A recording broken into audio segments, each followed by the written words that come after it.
recording the whole lecture and sharing with you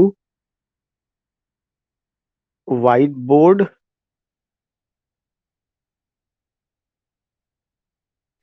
and you will come to know कि कल हम लोग जब एज ऑफ मिल्टन पढ़ा रहे थे तो एज ऑफ मिल्टन में कुछ राइटर रह गए थे। जो राइटर रह गए थे उन्हीं राइटरों में से मैं एक एक राइटर को ले रहा हूं। आज मैं जिस राइटर पे बात करूंगा उनका नाम है जॉन बनियान। या गुड इवनिंग जॉन बनियान। यू या मिल्टन हमने केवल हिस्ट्री के पॉइंट ऑफ व्यू से पढ़ा है, राइटर तो अलग से डिस्कस किया जाएगा ना।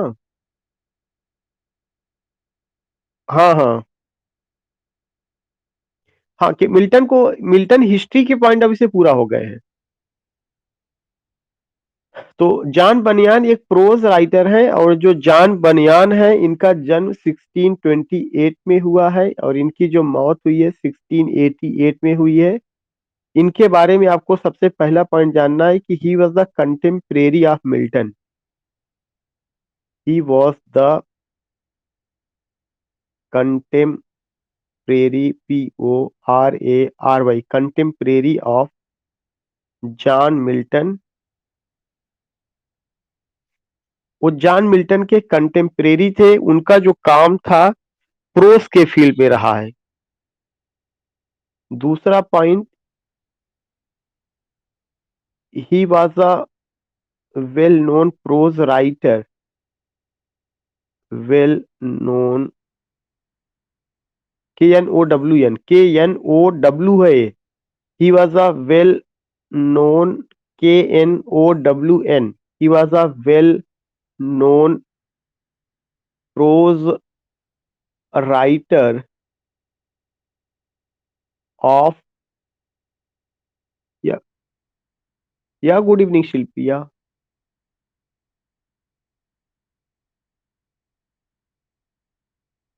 या commonwealth period, then I have taken the writer ना, कल हमने लिया था और उसमें से जॉन मिल्टन तक का राइटर मैंने कवर कराया था और मैंने कहा था कुछ राइटर रह गए हैं उनको हम लोग लेंगे। तो आज हम जिस राइटर को ले रहे हैं उसका नाम जॉन बनियान। वी आर टेकिंग जॉन बनियान। आप दो तीन लाइन की जगह छोड़ दीजिए मैडम, दो तीन लाइन की जगह छोड़ करके आगे लिखिएगा। या प्यूरिटन एज, या सेम एज, या।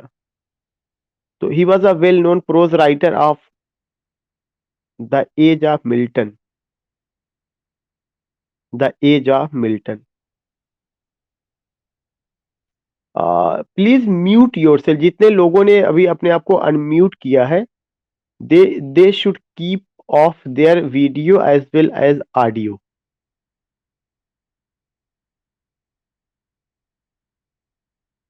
तो I am telling about whom, I am telling about John Bunyan. और जॉन बनियान जिन्होंने अभी सेशन को ज्वाइन किया है, just I want to tell them कि उन्हें 3 पॉइंट छोड़ करके जगह छोड़ दीजिए अपनी कॉपी में, उसके आगे आप लिखिएगा। मैंने केवल यही इतना बताया था कि John Bunyan was the contemporary of Milton. दूसरा पॉइंट मैंने आपको ये बताया था कि he was born in 1628 and died in 1688। फिर मैंने लिखा he was a well known prose writer of Puritan age. Next point, point number third, he is known, he is known as Milton of prose, Milton of prose. जो काम poetry में John Milton ने किया है वही काम pros के field में जॉन बनियान ने किया है।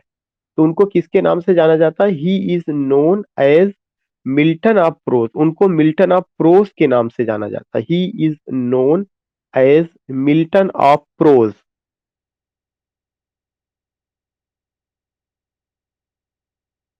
He is known as Milton of pros.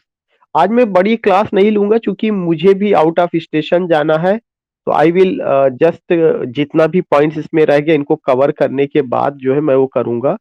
और दूसरा चीज कि कल सुबह में कोई क्लास नहीं होगी, कल जो क्लास होगी वो शाम को होगी। कल सुबह में there will be no class, हम लोग शाम को क्लास लेंगे। तो आज हम जो है एज ऑफ मिल्टन के जो राइटर्स हैं उसी को ही कवर कराएंगे, उसी में सारी बात करेंगे। तो he is known as Milton of prose, this is the third point. इनके कुछ इंपॉर्टेंट वर्क्स रहे हैं, उसको आपको नोट करना है, जिसमें से पॉइंट नंबर 4 है द हॉली वॉर। इनकी किताब का नाम है the Holy War, the Holy War, जो 1665 ईस्वी में आई है।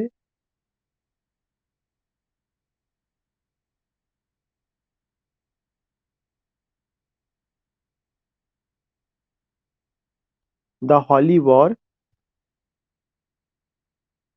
Is taken as Paradise Lost of prose. ये चीज ध्यान में रखिएगा, मैंने शब्द क्या लिखा है। उनकी किताब एक है जिसका नाम क्या है, हॉली वॉर। और हॉली वॉर को ये कहा जाता है कि यह प्रोज का पैराडाइज लॉस्ट है। बार बार जॉन मिल्टन वर्सेस जॉन बनियान, उधर जो है पैराडाइज लास्ट और इधर क्या है आपका हॉली वॉर। तो जो हॉली वॉर है it's a prose work of John Bunyan, but this work is taken as how this work is taken as Paradise Lost of prose. I have written here war, जबकि Paradise Lost of prose होना चाहिए था। P R, Paradise Lost of prose, इसको किसके नाम से जाना जाता है, पैराडाइज लास्ट ऑफ प्रोज के नाम से जाना जाता है।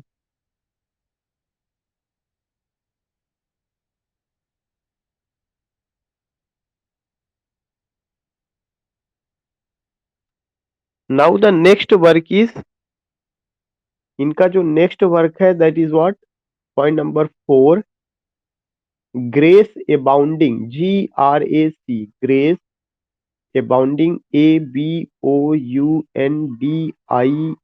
Grace Abounding to the chief of sinners, to the chief of sinners, SINNERS, grace abounding to the chief of sinners. It published in 1666, 1666 ईस्वी में।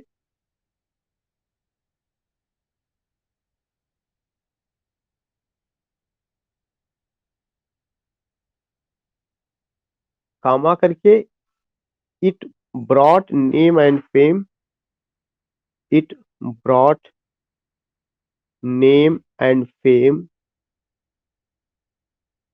to बनियान, बनियान मीन्स जान बनियान। तो Grace Abounding to the chief of sinners 1666 में ये किताब आई है, और इसने उनको काफी ज्यादा शोहरत, इज्जत, it brought name and fame to him.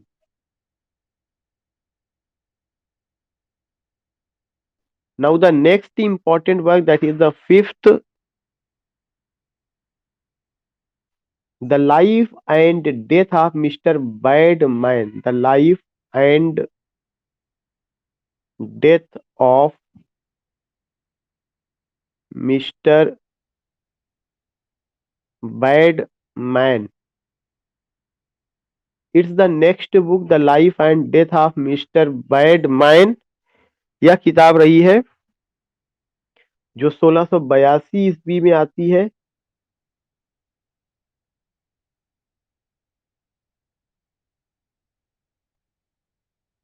कामा करके, it is taken as precursor of modern novel, as precursor of modern novel. इसको मॉडर्न नॉवेल के प्रिकर्सर के रूप में लिया जाता है। It is taken as precursor of modern novel.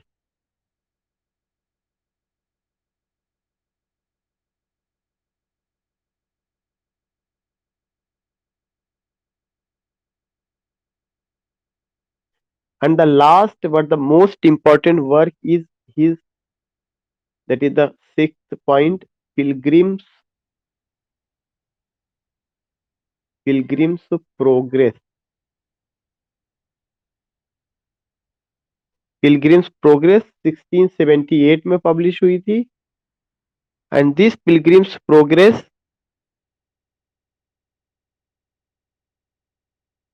was the most popular book after the Bible, was the most popular book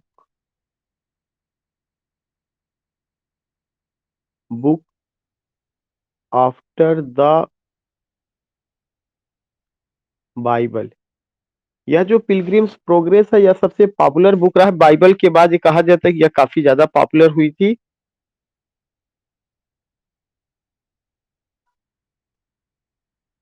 full stop के बाद लिखिएगा उसी के आगे, it's second part, SECOND, it's second part came in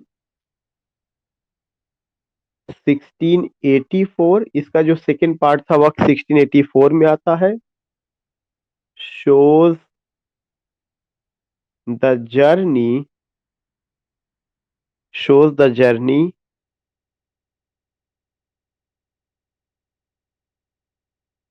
of Christiana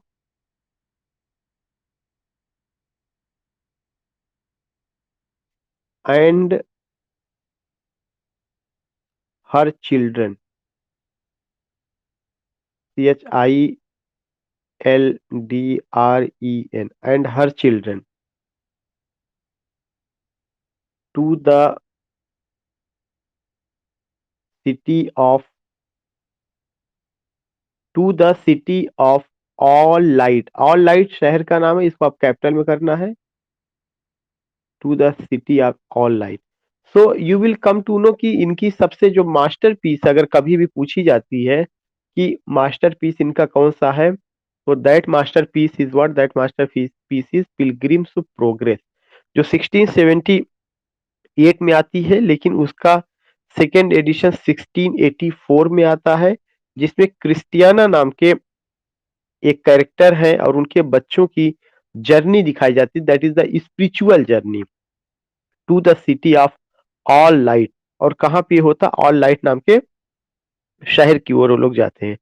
so again I would like to tell you कि in today's class, आज की class में I have been taking what, I have been taking some prose writers of the age of Milton, जिसमें मैंने I have taken the first writer, that is who, that is John Bunyan. He was born in 1628, died in 1688, और उनको हम जो है क्या कहते हैं, he was the contemporary of John Milton. He is known as Milton of prose, उनको Milton कहा जाता है। उनके कुछ इंपॉर्टेंट वर्क्स रहे तो आपको ध्यान में रखना है। ये जो उनके इंपॉर्टेंट वर्क्स रहे हैं, इसमें से आप देखेंगे कि there are some important works, जिसमें से एक इंपॉर्टेंट वर्क्स है द हॉली वॉर, दूसरा है Grace Abounding to the chief of sinners, तीसरा है the life and death of mister Badman, और चौथा है the Pilgrim's to progress. So you will come to know ये सारे के सारे कौन से वर्क रहे, उनके इंपॉर्टेंट वर्क रहे हैं। अब हम लोग जो है और राइटर जो है बहुत थोड़े से हैं, उनको लेंगे, एक एक लाइन में बात करना पड़ेगा, क्योंकि जान बनियान बड़े में शुमार किए जाते हैं, वहां के जो है उसमें किए जाते हैं, इसलिए हमें उनको लेना पड़ा। तो जान राइटर जो है बड़े राइटरों में है, इसलिए आई हैव टेकन दिस राइटर। और मैं सबसे जरूर कहूंगा कि आप जान बनियान के आप किसी पॉइंट को याद करिए या ना याद करिए, लेकिन पिलग्रिम्स प्रोग्रेस को आपको जरूर ध्यान में रखना है। You have to remember Pilgrim's Progress. Now the next writer is Robert Burton. I think in next Robert Robert Burton.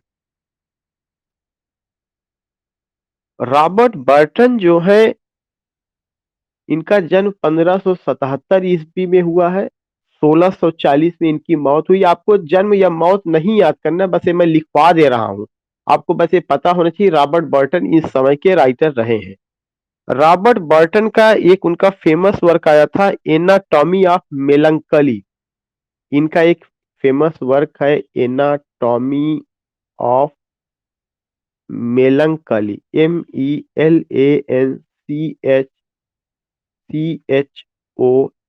Anatomy of Melancholy. It came in 1621। 1621 में एनाटॉमी ऑफ मेलंकली आया था।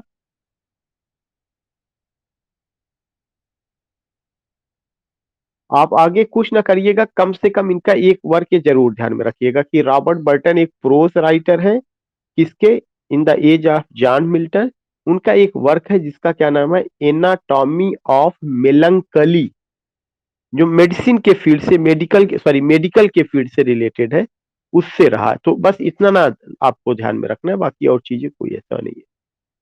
नेक्स्ट एक राइटर है sir Thomas brown, BROWN, sir Thomas brown.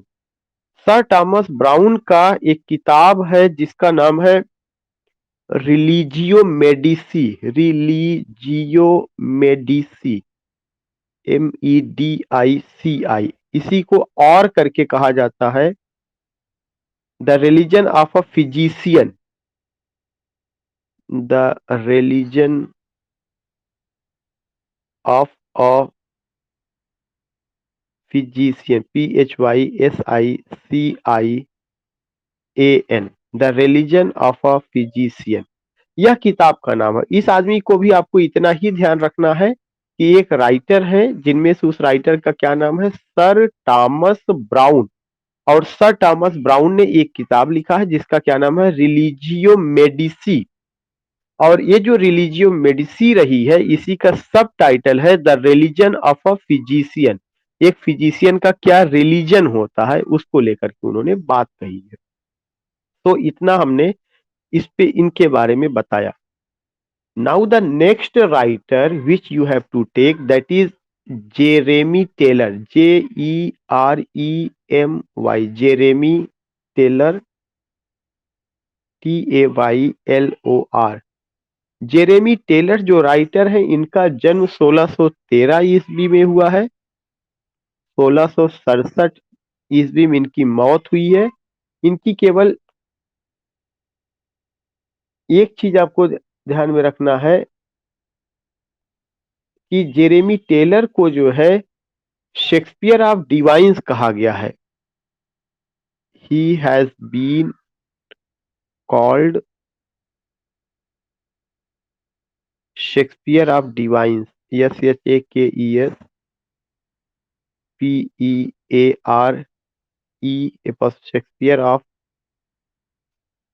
Shakespeare of Divines, DIVINE।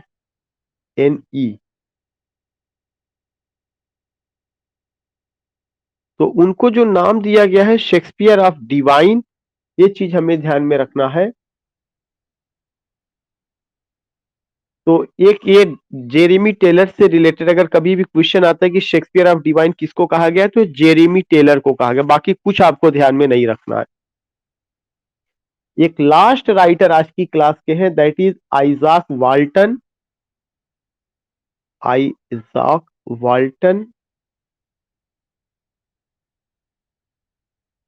आइजाक Walton 1593 में पैदा हुए हैं। 1683 में उनकी मौत हुई है। और आइजाक वाल्टन जो है,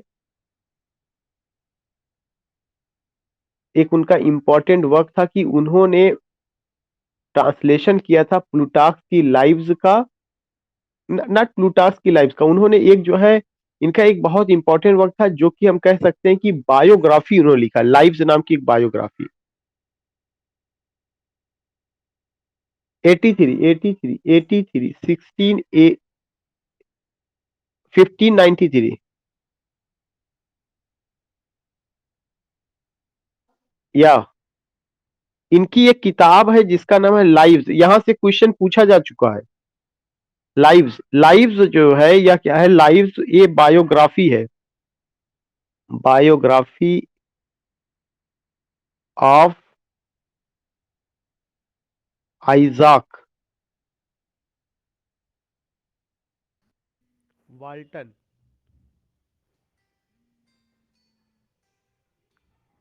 आइजाक वाल्टन, बायोग्राफी ऑफ आइजाक वाल्टन।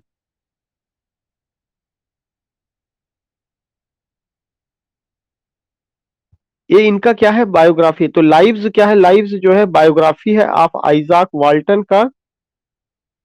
इसमें इन्होंने कुछ राइटर्स को लिया हुआ है जिसका नाम मैं रखना चाहूंगा कि इन्होंने, इसमें यही चीज पूछा गया यूजीसी नेट में कि किन किन राइटरों को इन्होंने शामिल किया है। जिन राइटरों को उन्होंने शामिल किया है, ये बायोग्राफी उन्होंने किस पे लिखा है, जॉन डन पे लिखा। जॉन डन के अलावा उन्होंने और किस पर लिखा है, वोटान पे लिखा है, WOTTON। फिर उन्होंने किस पे लिखा, हुकर पर लिखा। और उन्होंने किस पर लिखा, हर्बर्ट पर लिखा। इन सबकी बायोग्राफिकल वर्क उन्होंने इसको किया हुआ है, हर्बर्ट पर काम किया। और साथ ही साथ एक और वर्क, एक और है सैंडरसन पर। ये यूजीसी नेट का क्वेश्चन है, लेकिन टीजीटी वालों को बायोग्राफी के हिसाब से पता होना चाहिए लाइव्स किसका बायोग्राफी है। तो जो लाइव्स है यह बायोग्राफी है किसका, आइजैक वाल्टन का। और इन्होंने इसमें क्या किया हुआ है, कुछ राइटरों को शामिल किया है, जिसमें पहले राइटर है जॉन डन। और आई थिंक कि sorry, the next writer is Wotton, third writer is Hooker, fourth writer is Herbert, and the fifth writer is Sanderson. एक इनका लास्ट वर्क है, दैट इज, ये भी बहुत इंपॉर्टेंट है, द कंप्लीट एंगलर।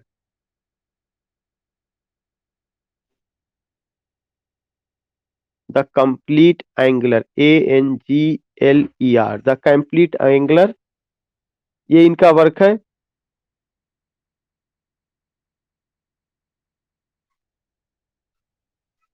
इसमें जिस सब्जेक्ट को लिया गया है द कंप्लीट एंगलर में, इसमें क्या है, इसमें सब्जेक्ट जो है फिशिंग है, FISHING। सब्जेक्ट इसका जो क्या है, fishing.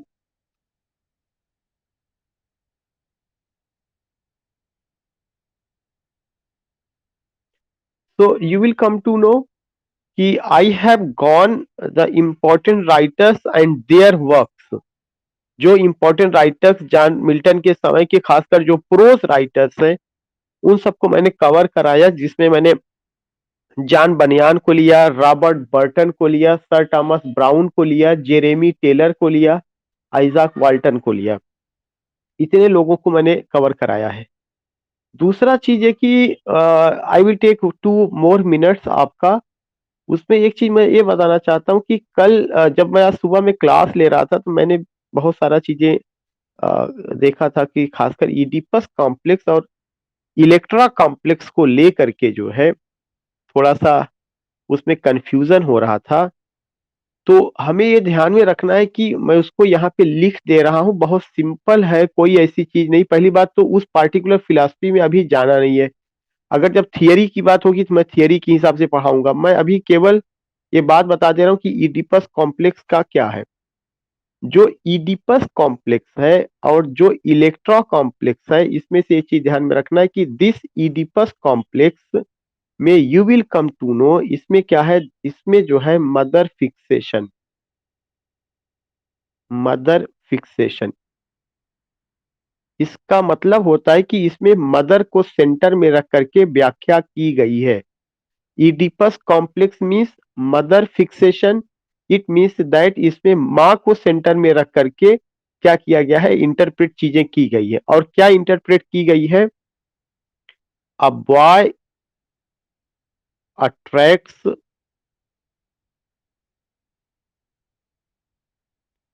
Towards mother rather than father, rather than father।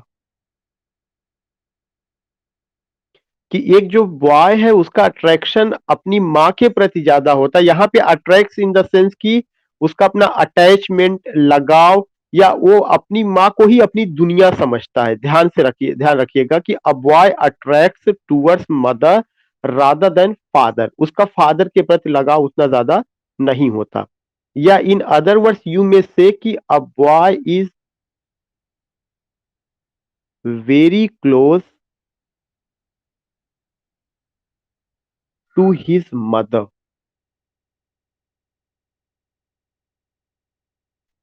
He takes mother as his world and does not want to share want to does not want to share that world with any other. So you will come to know, मैंने आपको यही बताया कि एक जो माँ होती है, उस माँ मतलब वो जो माँ है, अगर उस माँ के कोई बेटा है तो जो बेटा है वो अपनी माँ के प्रति ज्यादा अट्रैक्ट होगा या उसका अटैचमेंट होगा, वह बहुत उसके क्लोज होगा रादर देन फादर। और वह अपनी माँ को पूरी दुनिया अपनी समझता है। अगर एक बार जो है फादर ना रहे इस दुनिया में, फादर मर जाए या फादर ना रहे, तब भी उस बेटे को उतना असर नहीं होगा। लेकिन फादर के मरने के बाद जो है, अगर मदर जीवित है और फिर मदर उसको इग्नोर करने लगे या जो है उसको या वो जो है किसी दूसरे के साथ इंगेज हो जाए, तो यह पार्टिकुलर चीज उस बॉय को बहुत ज्यादा, उसको लगता है कि उसकी दुनिया किसी ने छीन ली है। तो वह उसको जो भी उसकी और उसके मदर के बीच में कोई भी तीसरा आता है, तो वह उसको अपना सबसे बड़ा एनिमी मानता है और चैलेंज करता है। ये शमीम की स्टेटमेंट नहीं है, पहली बात तो आपको माइंड मेकअप करना है। शमीम इज नॉट सेइंग, जो जो है फ्रायड ने या जो यूंग की जो थियरी है, जो सोफोक्लिस का ड्रामा इडिपस कॉम्प्लेक्स है, उसको लेकर के जो बात कही गई है वही वो अपने शब्दों में कह रहे हैं, एक चीज। दूसरा चीज, इस स्टेटमेंट से ये कहीं पे नहीं निकलता है कि किसी तरह का जो है वो, बल्कि ये जो है क्या होता है कि जो चाइल्ड होता है या उसकी साइकोलॉजी होती है। अगर कोई एक चाइल्ड है तो वह जो चाइल्ड होगा वह अपनी माँ के करीब सबसे ज्यादा, चाइल्ड का मतलब है कि अगर वह जो चाइल्ड है, अगर दैट इज अ मेल, अगर वह मेल चाइल्ड है, तो वह जो मेल चाइल्ड होगा, मतलब एक अगर मैं कहूं बेबी बॉय अगर होगा या मेल चाइल्ड होगा, तो वह अपनी माँ के प्रति बहुत ज्यादा अट्रैक्ट होगा। वह उसको अपनी पूरी, उसको अपनी दुनिया समझता है, उससे बाहर नहीं निकलना चाहता। अगर उसकी दुनिया में कोई दूसरा मैन एंट्री करता है between his mother and him, तो वह उसको लाइक नहीं करता। इस चीज को कहाँ पे मैंने आपको बताया था, मैंने कहा था इस चीज को अप्लाई किया गया है, कहाँ पे अप्लाई किया गया है? इडिपस कॉम्प्लेक्स जो है हैमलेट और गर्ट्रू के रिलेशनशिप को दिखाने के लिए किया गया है कि क्लाउडियस के प्रति जो रिवेंज की भावना हैमलेट में है, वह इसीलिए नहीं है कि हैमलेट के फादर को क्लाउडियस मार देता है, बल्कि रिवेंज की भावना इसलिए भी है कि वह हैमलेट की मां को भी उससे छीन लेता है। तो वो वहां पे एप्लीकेशन है। एक पॉइंट जो मैंने आपसे डिस्कस किया, इसी का जस्ट अपोजिट जो है Electra complex, ELECTRA, Electra complex और फादर फिक्सेशन। इस चीज को फादर को सेंटर में रख करके बताया गया और ये कहा गया कि a baby girl is girl is more close to her father rather than son rather than son. So you will come to know कि ये चीज वहां पे एक्सप्लेन किया गया कि a baby girl is more close to her father rather than son. So these points you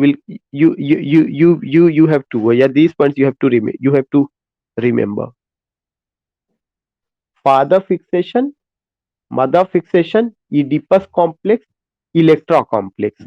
और इसका जो सबसे बेहतरीन एग्जाम्पल है DH Lawrence's novel NOVEL Rainbow Sons and lovers,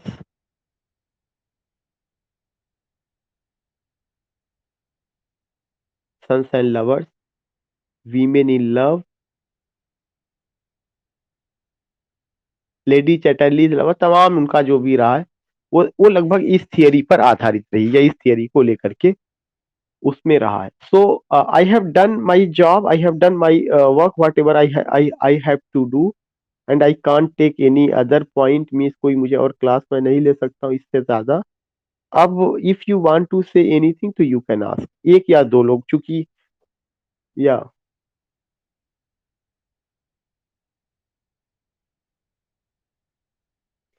Thomas brown का डेट अगर किसी ने नोट किया हो तो मैडम को आप लोग बता दी, चूंकि हमने अपना सारा चीज समेट दिया.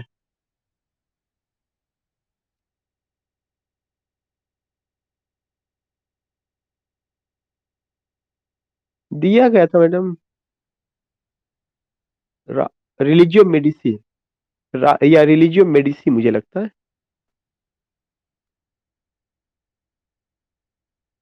She is asking.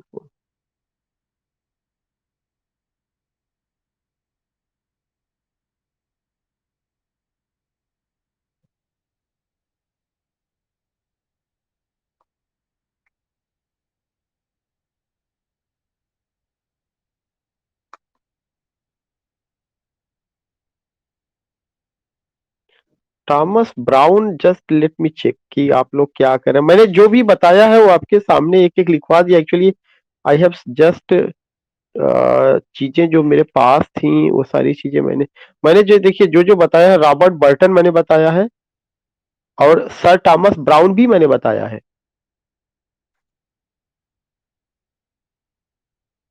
Sir Thomas brown को मैंने बताया कि he was born in 1605 and 1682.